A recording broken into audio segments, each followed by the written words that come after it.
drivers already know that drinking and driving don't go together. However, even 8% is still too much.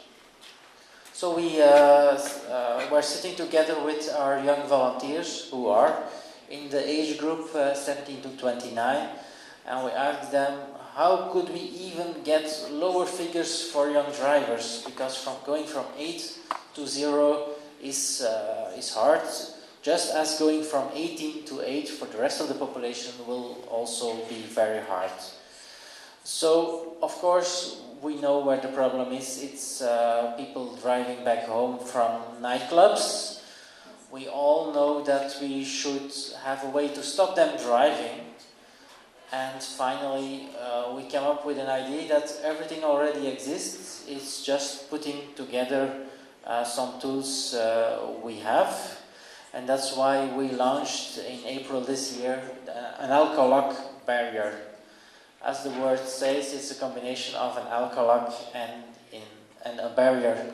I will not explain more about it before I show a short movie which explains the campaign we launched in a famous Belgian nightclub, which is on the motorway between Brussels and Antwerp, the two biggest cities in Belgium.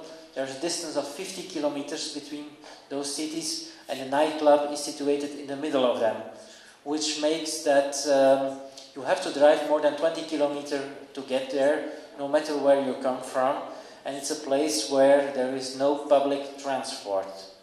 So now we can start the movie.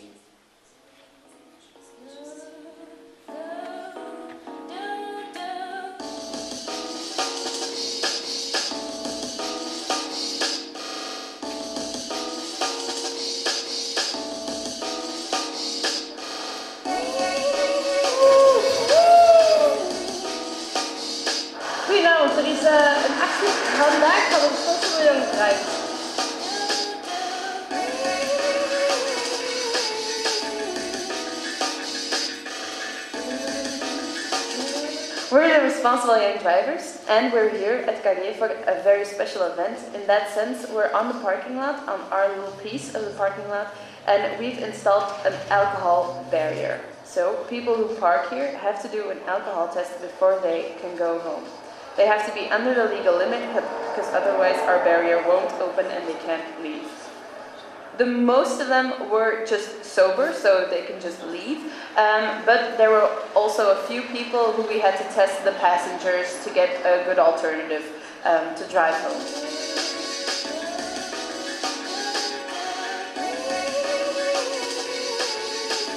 The barrier activation of responsible young drivers will certainly be a hit in Belgium to the youth. Because, in my opinion, it's a very fancy, very original activation.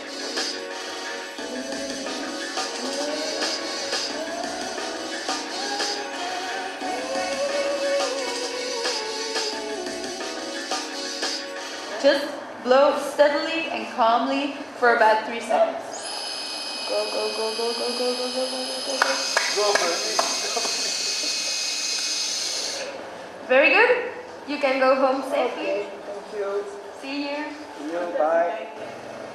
Very good. Thank you. You can go home safely. Thank you very much. Very good. Can I go home now? Yeah, you can go home. Thank you. It's good to bring the young people to the attention that drinking and driving is bad. And it's a pretty good initiative. I mean, I'm responsible, but not everyone is, so I think it should prevent a lot of damage. So you can get home safe and sound. Okay. Voilà. Fijne nacht nog, hè. Bye.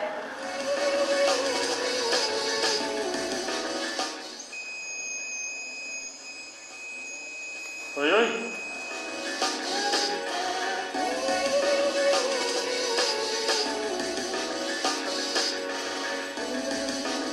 Safety is very important for us at Carré because we love to see people come to party at our club, but we even love more when they come back.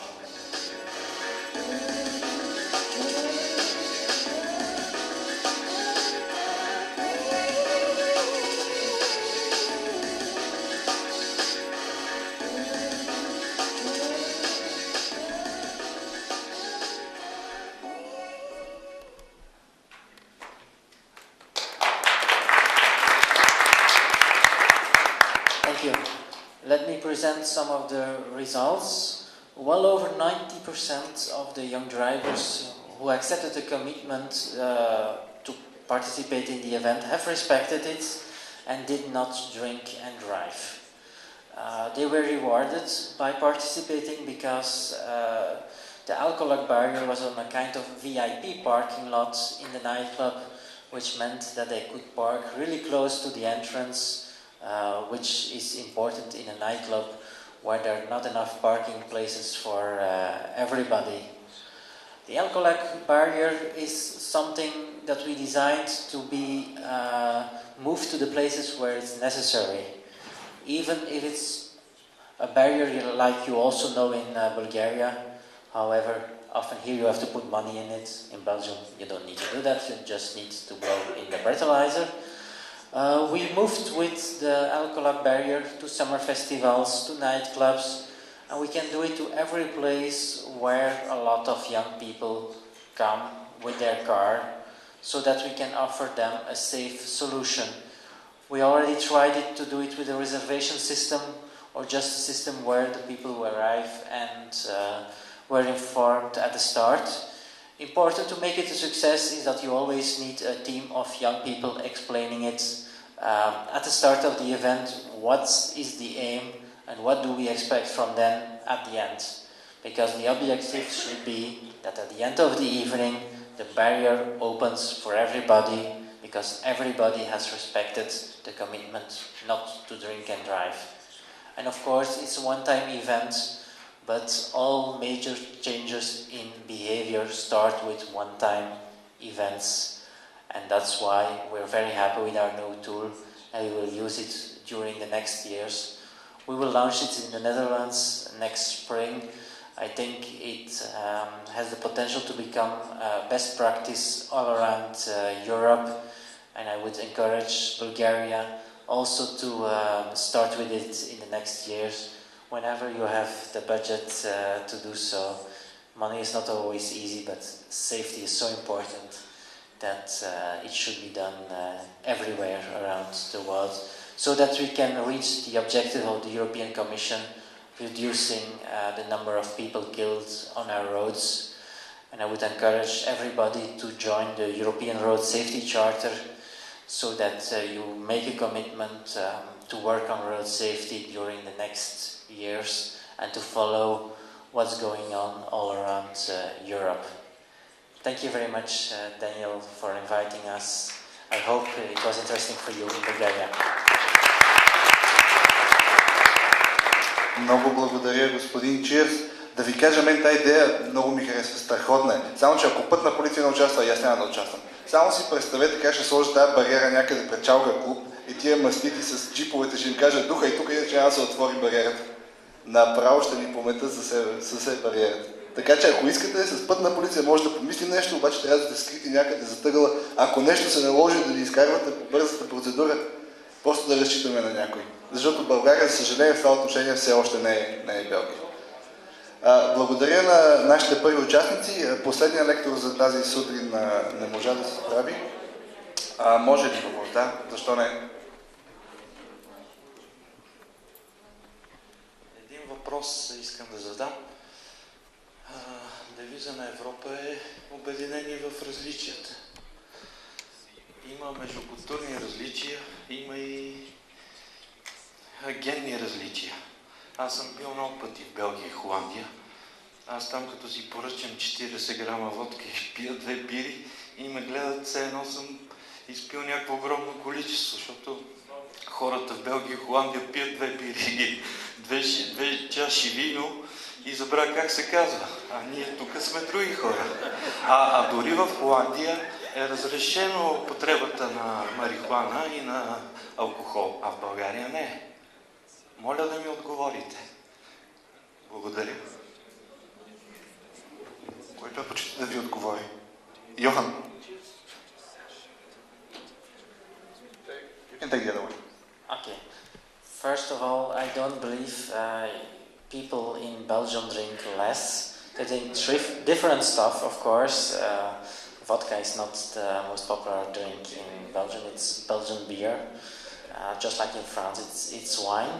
What's important for us is not reducing alcohol consumption. We're not a public health organization. For us, it's only the driver that counts. So binge drinking is something that happens also in Belgium.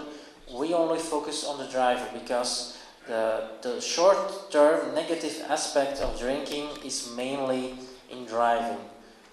Long-term negative aspects of alcohol, of course, all over.